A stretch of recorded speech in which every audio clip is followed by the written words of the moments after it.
Hello दोस्तों, Radhe Radhe. Monika biology classes में आप सभी का हार्दिक स्वागत है। इस समय हम आपको परागण पढ़ा रहे हैं कि परागण क्या होता है। ठीक है, कि परागण क्या होता है, परागण के माध्यम क्या क्या होते हैं, परागण के प्रकार क्या होते हैं। तो इससे पिछले वीडियो में हमने आपको बताया था कि परागण के माध्यम कौन कौन से होते हैं। तो आपको बताया था परागण किस तरीके से पराग कर एक पुष्प से दूसरे पुष्प तक पहुँचते हैं। तो इसके लिए माध्यम की आवश्यकता होती है। तो कौन कौन से माध्यम बताए थे? जल परागण बताया था, जिसमें जल के माध्यम से पराग कर जा रहे थे। ठीक है, हवा के माध्यम से बताया था, जिस तरीके से हवा से क्या होता है, वायु से उड़ते हुए पराग कर एक पुष्प से दूसरे पुष्प तक पहुंच जाते हैं। तो कीट के माध्यम से बताया था कि किस तरीके से कीट परागण, जंतु परागण, चमगादड़ के द्वारा परागण होता है। तो बेटा हमने बताया था कीट परागण, एक आपको बताया था एंटीमोफिली, कि कीट के माध्यम से पराग कर किस तरीके से एक पुष्प से दूसरे पुष्प तक पहुंचते हैं।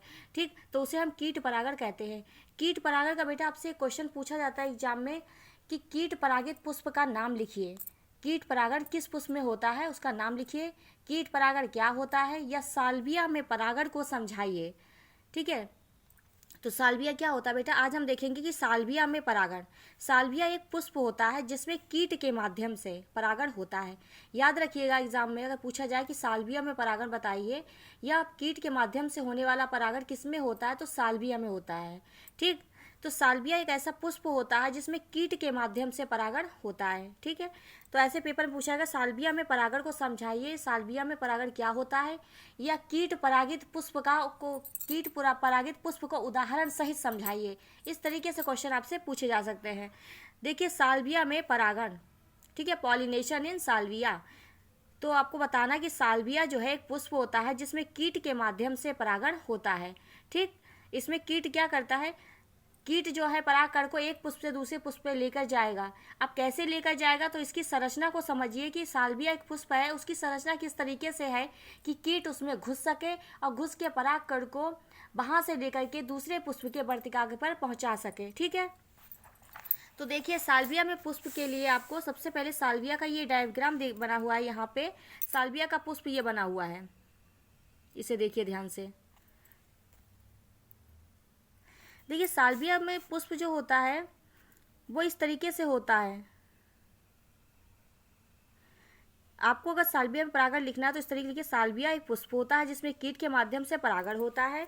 साल्विया की जो स्ट्रक्चर है इस तरीके से होती है जैसे कि ओठ हो, जैसे ऐसा लग रहा है ये मुंह खुला हुआ हो, है ना।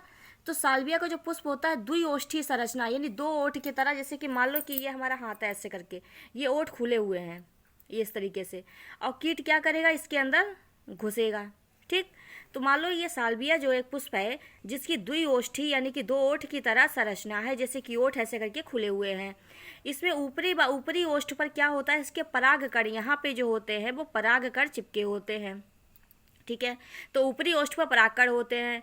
ठीक, तो जब कोई कीट इस तरीके से, मान लो इसका मुंह खुला हुआ है, जब कोई कीट यहाँ से अंदर ऐसे करके घुसेगा, जब घुसेगा तो उसकी पीठ किस पे, ऊपर वाले इसके ऊपर ओष्ठ जो होगा, ऊपर वाला जो पुष्प की पत्ती होगी इससे टकराएगी।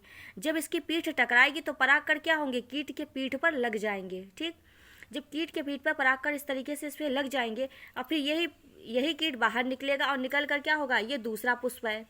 ठीक है, ये दूसरा पुष्प है। अब यहाँ पर क्या करेगा, दूसरे पुष्प में घुसेगा। ठीक, और दूसरे पुष्प में क्या है, मादा वाला भाग यानी वर्तिकाग्र स्टिग्मा है। जब ये घुसेगा तो इसकी जो पीठ है वो उसकी स्टिग्मा से रगड़ खाएगी। ठीक, जब उसकी पीठ ऐसे करके घुसेगा तो उसकी पीठ क्या होगा, स्टिग्मा से लगेगी, तो उसकी पीठ में जो परागकण चिपके हैं वो वर्तिकाग्र पर चिपक जाएंगे, लग जाएंगे। तो इस तरीके से परागकण जो है एक पुष्प से दूसरे पुष्प पर पहुंच जाएंगे। ठीक है, तो आपको यही लिखना है कि साल्विया में कीट के माध्यम से परागण होता है। यह एक द्विओष्ठीय संरचना होती है। इसमें ऊपरी ओर पर परागकण लगे होते हैं। जब कोई कीट परागण के लिए इसमें प्रवेश करता है तो इसकी पीठ ऊपरी वाले ओष्ठ से टकराती, तो परागकण इसकी पीठ पर चिपक जाते हैं।